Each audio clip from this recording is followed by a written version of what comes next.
Buen día, mi nombre es Rosalía Muñoz Chávez, soy médico familiar y en esta ocasión voy a darles una plática sobre la anestesia en odontología.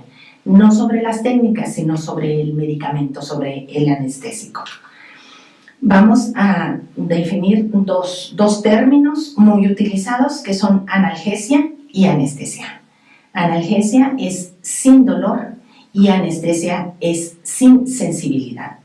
Aunque los anestésicos los utilizamos para quitar el dolor o para inhibir el dolor durante algún procedimiento médico, entonces parecieran confundirse, pero los anestésicos, su finalidad no es utilizarlos como analgésicos. Para eso hay los medicamentos propiamente analgésicos. Entonces, la anestesia la vamos a dividir en dos grandes ramas. Uno que es la anestesia general, que la utilizamos para procedimientos quirúrgicos grandes sobre todo, y en esta técnica hay pérdida del estado de conciencia. Y tenemos la anestesia infiltrativa. La anestesia infiltrativa, que es propiamente como su nombre lo dice, que la podemos utilizar de manera local o de manera regional. Entonces, la anestesia local es la que más utilizan los odontólogos. ¿Qué es la anestesia local? Es el bloqueo en forma reversible de la conducción del impulso nervioso. Vamos a inhibir la excitación del nervio. Inhibimos la transmisión del impulso nervioso en la membrana de la neurona. ¿Qué logramos con esto? Que no haya transmisión. Al inhibir ese impulso nervioso, al inhibir esa transmisión, no tenemos ni sensibilidad ni tenemos dolor.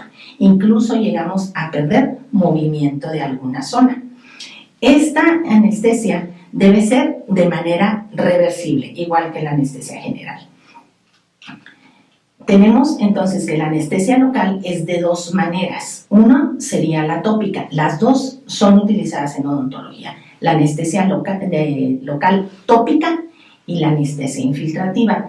Recordemos el término de tópico. ¿A qué le llamamos un medicamento tópico? Al que su efecto lo ejerce en el sitio donde se administra. Entonces, lo tenemos los anestésicos tópicos los tenemos en forma de gel o de soluciones y su efecto lo van a ejercer en el sitio donde lo administremos.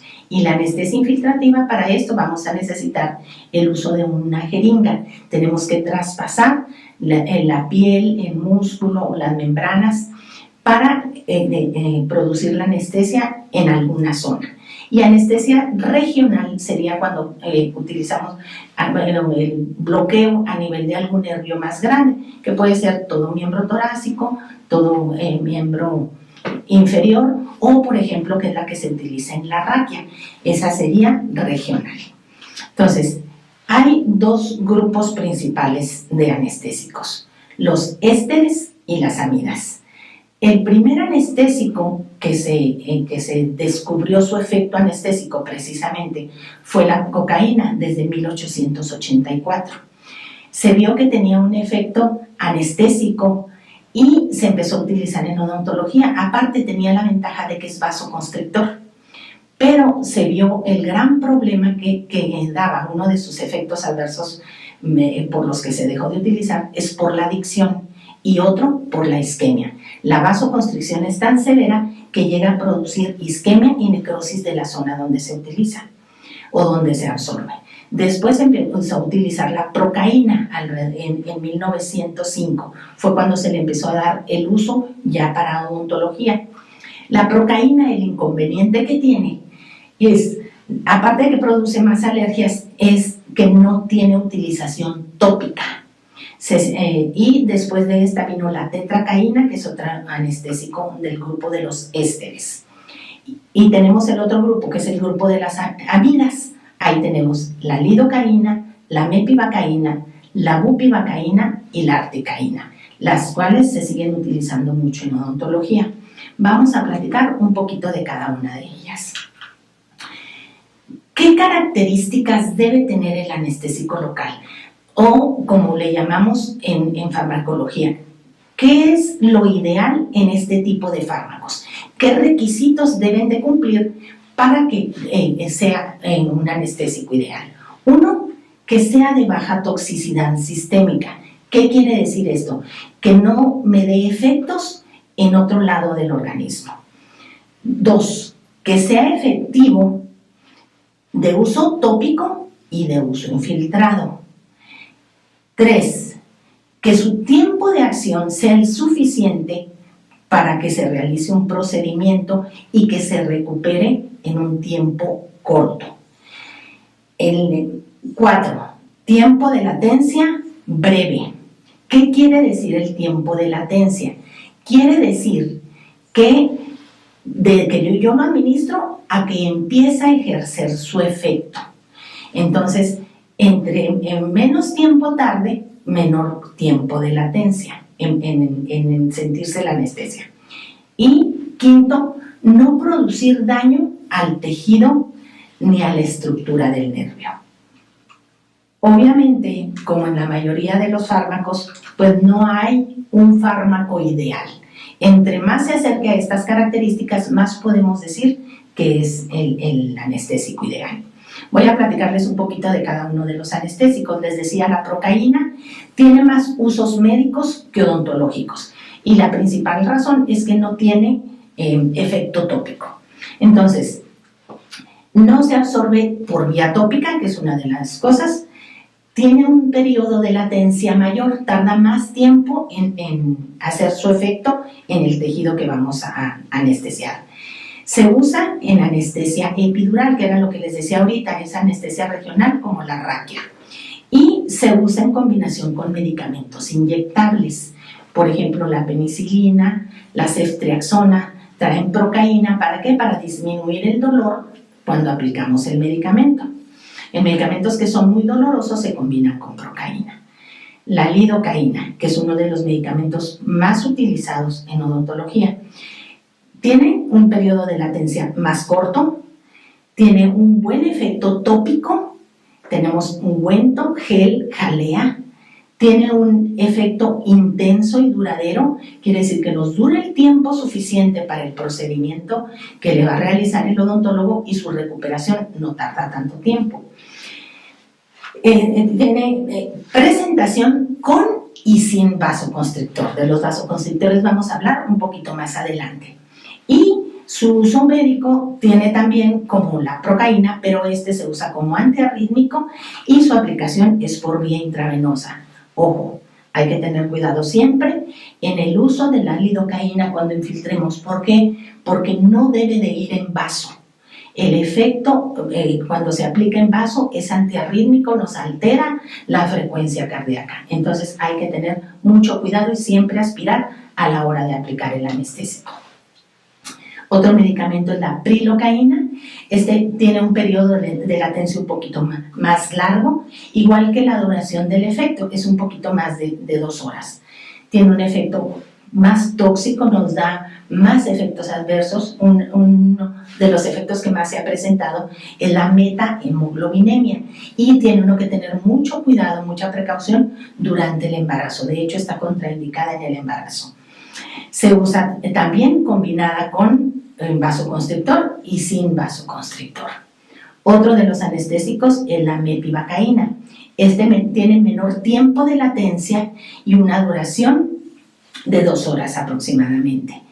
No se absorbe por vía tópica y tenemos 2 concentraciones diferentes en las presentaciones comerciales que nos ofrecen, que es una concentración al 3% con vasoconstrictor y una concentración al 2% sin vasoconstrictor. Las concentraciones son más altas cuando tienen vasoconstrictor. ¿Por qué? Porque el vasoconstrictor nos va a limitar el campo de acción del anestésico y nos va a limitar la salida de este hacia el resto del organismo. Entonces es más limitada el efecto anestésico. Otra de los anestésicos, la bupivacaína.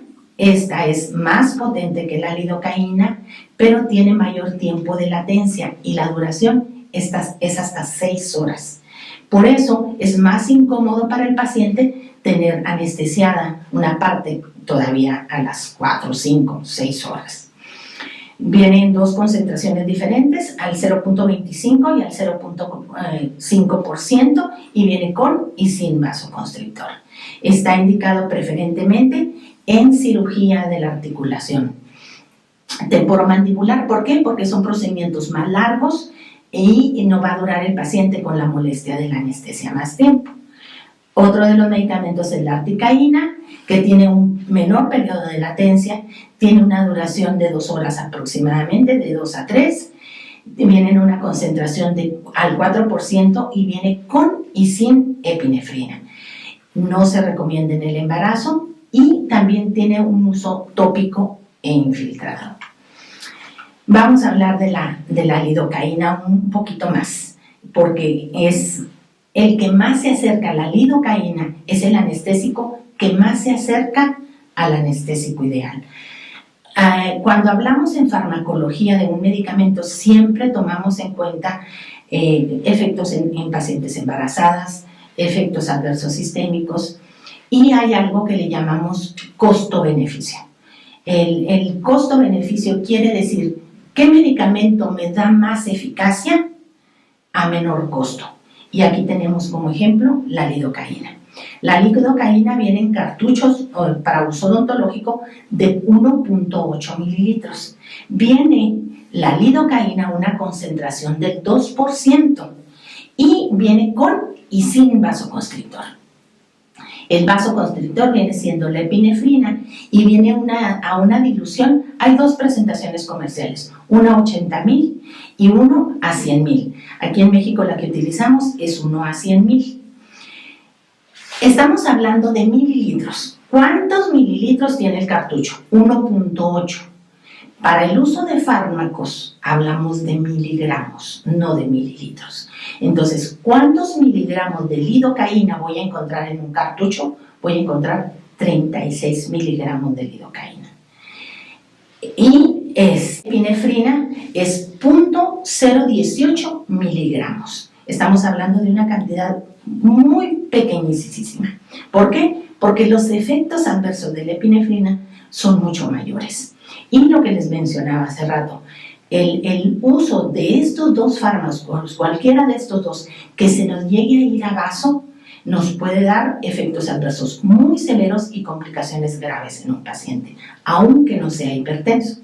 La lidocaína, dijimos hace rato, nos disminuye el ritmo cardíaco, es un antiarrítmico y nos disminuye la frecuencia cardíaca. La lidocaína por sí sola es vasodilatador, por eso es que se acompaña preferentemente con el vasoconstrictor. Y el vasoconstrictor, que es la epinefrina, en el caso de la lidocaína, nos va a aumentar frecuencia cardíaca, nos puede aumentar la presión arterial y darnos alteraciones en un paciente. Por eso, repito, hay que revisar, hay que aspirar para checar que no estamos en vaso cuando estemos infiltrando lidocaína. La dosis de lidocaína, como lo han visto o lo verán más adelante en la materia de farmacología, se calcula igual que todos los fármacos, es por kilo de peso. Y se pueden dar entre 5 y 7 miligramos de lidocaína por kilo de peso del paciente. No se calcula por la edad, no se calcula si es hombre o mujer, sino por kilos de peso. Y el estándar o el promedio que utilizamos en farmacología es en el adulto de 70 kilos de peso. Entonces vamos a hacer el cálculo en un paciente de 70 kilos. Y la dosis de epinefrina es de 7 miligramos por kilo. En la lidocaína, cuando utilizamos con epinefrina nos podemos ir hasta 7 miligramos. Recuerdan que hace ratito les decía, con vasoconstrictor puedo irme más alta la dosis del anestésico porque limito la salida de un tejido. Entonces, el ejemplo que traigo aquí es un adulto de 70 kilos de peso. Le podríamos poner, si le damos 5 miligramos por cada kilo de peso de lidocaína, nos podemos ir a 350 miligramos sin epinefrina. Y con epinefrina hasta 400 90 miligramos. Hagan las cuentas. 350 miligramos es igual a 10 cartuchos. 490 miligramos es igual a 13 cartuchos. ¿Cuál es el estándar de uso de cartuchos en un paciente? 2, 3 y rara vez llegan a usar 4. ¿Qué quiere decir esto? Que estamos en un rango totalmente seguro el uso de 2 o 3 cartuchos de anestésico en un paciente. Vamos a ver cómo lo debo de utilizar en un paciente hipertenso y en qué casos no lo debo de utilizar. Pero si pensamos poquito, no hay riesgo en el uso del anestésico con vasoconstrictor en un paciente. No hay que tenerle temor. ¿Por qué tenemos miedo? Por desconocimiento. La ignorancia nos da el temor. Si yo sé perfectamente las dosis, sé cuánto le puedo dar a un paciente. Y nunca es pretexto el decir el paciente es hipertenso, no lo puedo atender. El paciente es diabético, no lo puedo atender. Vaya con su médico. Si está descontrolado, sí tiene que ir con su médico. Pero piense nomás en un paciente con una apendicitis o una cesárea. ¿Por qué la realizamos aunque sea hipertensa, diabética o lo que sea? Porque tenemos seguridad en el margen de los medicamentos, ¿sí?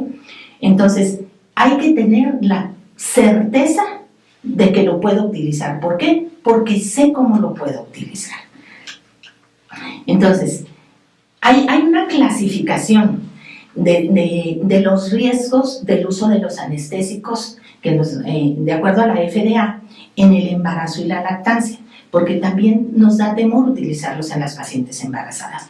Aquí les dejo una tabla y donde se clasifican. En A no me da ningún riesgo y está totalmente comprobado. B, no hay riesgo, pero lo puedo utilizar, pero trato de no usarlo. C, tengo riesgo en utilizarlo. Y D, no lo debo de utilizar en paciente embarazado o durante la lactancia. Les voy a decir, articaína, que es uno de los muy utilizados, está en la clasificación C. ¿Qué quiere decir? No la debo de utilizar en el embarazo.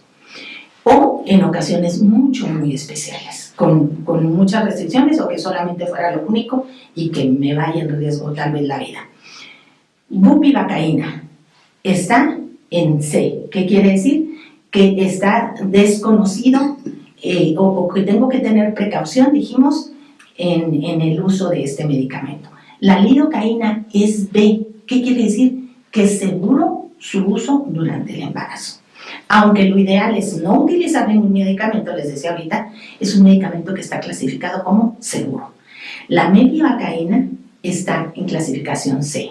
¿Qué quiere decir? Que está desconocido y que tengo que tener precaución con el uso. Preferentemente no usarlo. Y la epinefrina es clasificación B. ¿Qué quiere decir? Que sí la puedo utilizar durante el embarazo. Traigo también una tabla comparativa que pueden ver a continuación sobre lidocaína, mepivacaína y prilocaína. ¿Cuántos cartuchos se utilizan habitualmente en un paciente? 1 o 2 de cada uno. Y el tiempo de duración es de 1 a 2 horas. El que dura un poquito más es la prilocaína. Entonces, estos 3 anestésicos tienen un buen tiempo de duración para poder realizar un procedimiento. Vamos a platicar un poquito del vasoconstrictor. Ya hablamos sobre los anestésicos y sus características. Vamos a platicar un poquito del vasoconstrictor, que es el que realmente nos da miedo utilizarlo. Entonces, hay 2 que se usan en odontología principalmente. Uno es la epinefrina y el otro es la felipresina. La epinefrina es una hormona que se produce en la corteza suprarrenal, viene siendo adrenalina, y epinefrina es la producida por el hombre. Y la natural, la producida en el organismo, es la adrenalina. Y la felipresina no es igual que la adrenalina. La felipresina es otra hormona, pero esta se va a producir en la hipófisis, no en la corteza suprarrenal, y tiene un efecto mucho menor que el de la adrenalina. Aunque el efecto es casi el mismo, pero en un grado mucho menor. Entonces, ¿para qué utilizamos el vasoconstrictor en odontología? 1, reduce el sangrado y eso me va a mejorar el campo quirúrgico en el que estoy trabajando. me va a permitir una mejor visualización, me disminuye el riesgo de una hemorragia en un paciente y puedo trabajar mejor. 2, me aumenta la duración del anestésico, que era lo que decíamos ahorita, porque voy a limitar el área en la que me va a ejercer el efecto del anestésico. O sea, es un coadyuvante del anestésico. Y los principales efectos adversos que tiene el vasoconstrictor es cuando se administra de manera intravascular. Y está contraindicado en pacientes con cardiopatía. También aquí vamos a hacer la aclaración. El paciente hipertenso no es cardiópata. Hay que hacer la diferencia. ¿Qué es el paciente cardiópata? Hay que saber también cuál es el paciente cardiópata. Una cosa es un hipertenso descontrolado, pero la hipertensión es una enfermedad cardiovascular, pero la alteración principal está dada a nivel del vaso, por una vasoconstricción generalizada. Y el paciente cardiópata es el que tiene daño o enfermedad del corazón, que no se presenta necesariamente en el paciente hipertenso. ¿Cuándo no debo de utilizar vasoconstrictor? Es muy importante. ¿Cuándo no lo debo de utilizar? Hay 2 contraindicaciones absolutas y contraindicaciones relativas. Absoluta, nunca lo voy a utilizar. ¿Sí? ¿Cuándo? Cuando el paciente tiene una angina de pecho inestable, el paciente que tiene riesgos de infartos, el paciente que ya tuvo un infarto y que tiene menos de 6 meses de haberlo presentado, porque hay riesgo de que lo vuelva a presentar por el vasoconstrictor. En pacientes que se les hizo bypass cardíaco, no bypass gástrico, bypass cardíaco también de menos de 6 meses. Entonces es bypass de arterias coronarias. En pacientes con arritmias cardíacos. ¿Y cuando en el paciente hipertenso no? Cuando es una hipertensión severa, no controlada o no tratada. No lo podemos utilizar en un paciente hipertiroideo descontrolado. Aquí en Chihuahua tenemos muchos pacientes hipotiroideos e hipertiroideos, pero si están controlados no hay contraindicación. En pacientes diabéticos descontrolados o no tratados, y en pacientes con alergia al sulfito, que es uno de los componentes que vienen en el cartucho de los anestésicos. Contraindicaciones relativas. ¿En qué pacientes tengo que sopesar el riesgo y el beneficio por el uso del vasoconstrictor? Si creo que es mayor el riesgo, hago el procedimiento con anestesia sin vasoconstrictor, pero si creo que no hay tanto riesgo, pues es una contraindicación relativa. ¿Cuándo? Pacientes en tratamiento con antidepresivos tricíclicos, que yo creo que ya no tenemos, es rarísimo porque ya estos medicamentos están en desuso. En pacientes que usan beta bloqueadores no selectivos. ¿Cuáles son los beta bloqueadores? Son medicamentos antihipertensivos que terminan en LOL. Recuerden, LOL, propanolol, metoprolol, atenolol, tenemos muchos, pero hay antihipertensivos beta bloqueadores cardioselectivos y no selectivos. Específicamente hay 2 que se siguen utilizando, con los que no es conveniente utilizar el vasoconstrictor. ¿Cuáles son estos 2? Propanolol y carvedilol. ¿Por qué? Porque no son selectivos y afectan tanto a vaso como a corazón. ¿Cuál es el efecto de estos medicamentos beta bloqueadores? Bloquean el efecto vasoconstrictor de la adrenalina que se produce normalmente en el organismo, entonces nos dan un efecto vasodilatador. Si yo estoy utilizando un medicamento beta bloqueador, el medicamento me produce vasodilatación y luego yo le pongo un anestésico con vasoconstrictor para producir vasoconstricción, es la contraposición del efecto de 2 fármacos. Por eso es que no es conveniente utilizarlos. Y recuerden, es propanolol y carvedilol. Y pacientes con adicción a cocaína, con drogadicción. ¿Cuándo hay más riesgo? Cuando el paciente tiene poco tiempo o está en ese momento drogado con cocaína. ¿Por qué? Porque la cocaína, dijimos, es un vasoconstrictor Y como lo usan en drogadicción, su efecto es sistémico. Entonces vamos a potenciar el efecto a nivel local. Y si recuerdan al inicio de la plática, les decía, produce isquemia y puede producir necrosis de la zona. Entonces, si estamos hablando de un paciente diabético, con una mala vascularidad, con una mala cicatrización, adicto a cocaína y todavía le pongo vasoconstrictor, voy a producir una necrosis. Siempre debemos de tomar en cuenta, y ustedes lo van a ver en el transcurso de la carrera, el riesgo cardíaco, que es la clasificación de la ASA, es la clasificación de riesgo para el uso de anestésicos. Y esto vale tanto en odontología como en medicina. La clase 1 es cuando el paciente no tiene enfermedad sistémica y se le puede hacer cualquier procedimiento.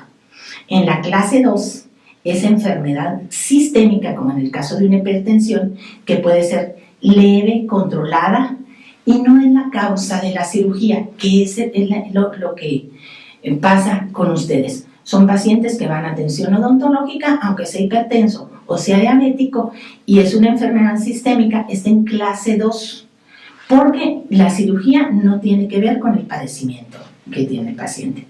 En la clase 3, que ya tenemos más riesgo, es paciente con una enfermedad sistémica grave, descompensada, pero no incapacitante, que son la mayoría de los que tenemos en la consulta. Diabéticos, hipertensos, es una enfermedad que puede estar no controlada, porque aquí ya estamos hablando de grave, está descompensado, pero el paciente sigue trabajando y haciendo su vida normal. Esos son los que hay que tener. Ojo, esos pueden darnos más riesgo y más complicaciones. La clase 4, pues es una enfermedad sistémica grave e incapacitante, que constituye además una amenaza para la vida. Ese paciente no le vamos a hacer un procedimiento quirúrgico. En la clase 4 tenemos un enfermo terminal o moribundo con una expectativa menor a 24 horas. Entonces, obviamente, tampoco este paciente es para una atención odontológica de rutina. Quiero platicarles un poquito de la hipertensión, porque a veces le tenemos miedo, y les decía ahorita, confundimos hipertensión con cardiopatía. Hipertensión es una enfermedad vascular que se presenta precisamente porque hay vasoconstricción de los pequeños vasos. Y primero tenemos que saber cuál es la presión normal. Todos nos sabemos que es 120/80, pero eso se llama presión óptima, presión arterial óptima. Y tenemos presión arterial normal alta y presión arterial normal baja. La presión en realidad puede ir desde 60, la diastólica, hasta, que sería la menor, hasta 139, la sistólica. Y estamos dentro del rango. Aquí les dejé una tabla donde tenemos la óptima, es 120/80. Una presión normal puede ser de 139/85, y una normal alta sería de 130 a 139 y de 85 hasta 99. Quiere decir que si la diastólica está en 89, todavía podemos decir que es una presión normal. A partir de 90 hablaríamos de hipertensión, y aquí les tengo la clasificación de la hipertensión. La hipertensión, ¿cómo la vamos a clasificar? Son 3 etapas. En la etapa 1 tenemos que tomar en cuenta las 2 presiones, sistólica y diastólica. Recuerden, sístole es cuando el corazón hace su mayor fuerza. ¿Para qué? Para la expulsión de la sangre. Diástole es la relajación. ¿Para qué? Para el llenado de las cavidades y el reposo del corazón. Entonces, ¿cuál nos afecta más? Cuando la presión diastólica está elevada. ¿Por qué? Porque es cuando el corazón debe de descansar. Entonces, aquí se las dejo, etapa 1, etapa 2 y etapa 3, y tenemos hipertensión diastólica, sistólica o de las 2. ¿Cuál debe de ser la respuesta del odontólogo ante el paciente hipertenso?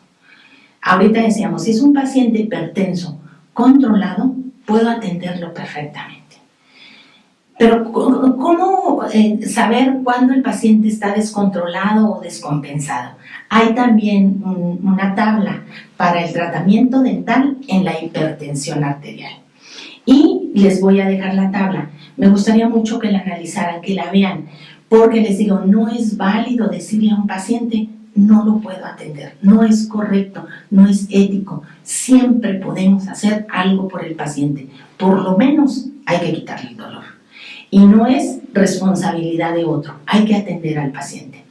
En la etapa 1 de la hipertensión, que la mencionábamos hace rato, que es de 140 a 159 la diastólica y la sistólica de 90 a 99, aquí no hay modificación en el plan de tratamiento.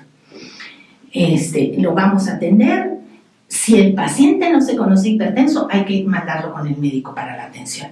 Pero en estos niveles podemos atender perfectamente a un paciente. En la etapa 2, cuando la diastólica es de 160 a 179 o la sistólica de 100 a 109, aquí tenemos que hacer ya un tratamiento dental selectivo. ¿Qué quiere decir? Sí estoy obligado a atenderlo. Puedo hacer restauraciones, puedo hacerle la profilaxis, puedo hacerle terapia periodontal no quirúrgica. Aquí no vamos a poder hacer un procedimiento quirúrgico. Puedo hacer un tratamiento endodóntico no quirúrgico, pero estoy obligado a referir al paciente. Tengo que decirle al paciente, debe de ir con su médico, porque esta hipertensión ya está elevada, no descontrolada. En la etapa 3, cuando la diastólica es de 180 a 209, la sistólica de 110 a 119, o en la etapa 4, que ya es una etapa muy delicada, cuando tengo una presión sistólica mayor de 120 o una diastólica mayor de 110, una sistólica entre 110 y 120, aquí no tomamos en cuenta la diastólica, 110 a 120, la sistólica es un procedimiento de emergencia, nada más lo que pudiera hacer, ¿como qué? Como el alivio del dolor, darle el tratamiento para la infección, a lo mejor comentar de sus disfunciones masticatorias, pero hay que referir a este paciente inmediatamente con un médico, porque este paciente está en una crisis hipertensiva. Y desgraciadamente a veces los nervios de la atención odontológica y todo eso pueden elevarle más la presión. Entonces, sí hay que referir al paciente con el médico de manera inmediata. Concluyendo, paciente hipertenso lo puedo atender en controlarle el dolor, en darle tratamiento para la infección, sin procedimientos quirúrgicos. No voy a arriesgar la vida del paciente y no voy a arriesgarme yo a tener una complicación. Ese sería 1. 2, de acuerdo a la farmacología, el anestésico ideal sigue siendo la lidocaína. Menos riesgos, menos efectos adversos y costo-beneficio. Gracias.